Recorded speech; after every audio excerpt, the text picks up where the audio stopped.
Yes, the Monaco Grand Prix is this weekend, but the real drama is in the Monegasque royal family. The Monegasque royal line, the Grimaldis, are supposedly cursed to never find happiness in marriage. And maybe that's superstition, but listen to this. The reigning Prince Albert II of Monaco is actually Grace Kelly's son, but he's caused more scandal than his mother ever did.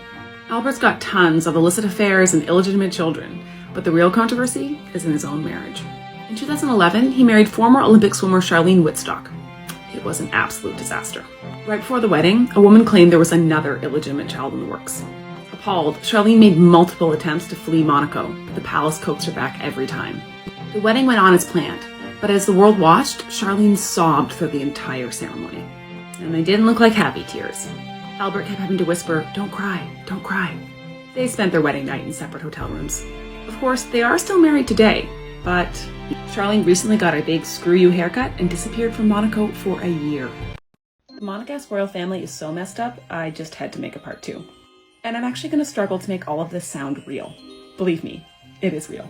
Prince Rainier III and former Hollywood actress Grace Kelly were supposed to have a fairy tale wedding and life, at least up until her tragic death.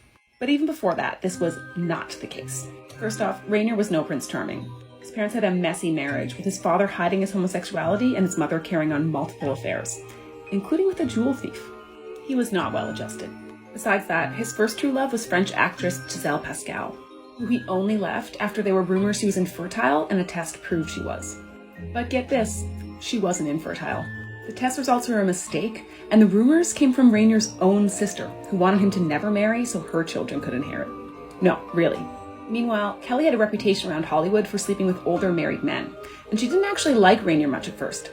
She turned him down at first, and she might have been onto something. When they married, she had to pay him a $2 million dowry. Yes, there's still one last chapter in the messy saga of the Monegasque royal family.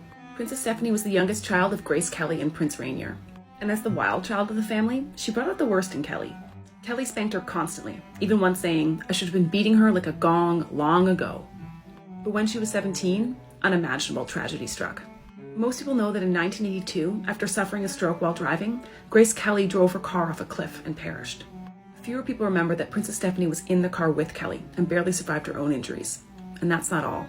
First, no one told her for 2 full days that her mother had died in the crash. But second, a nasty and persistent rumor spread that Stephanie had been the one driving the car and was responsible for her mother's death. No one in her family bothered to deny this. What followed was a difficult adolescence full of illicit affairs, love children, and tattoos. But then came the killing blow.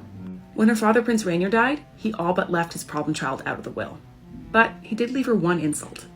He gave Stephanie a measly 1% of his estate.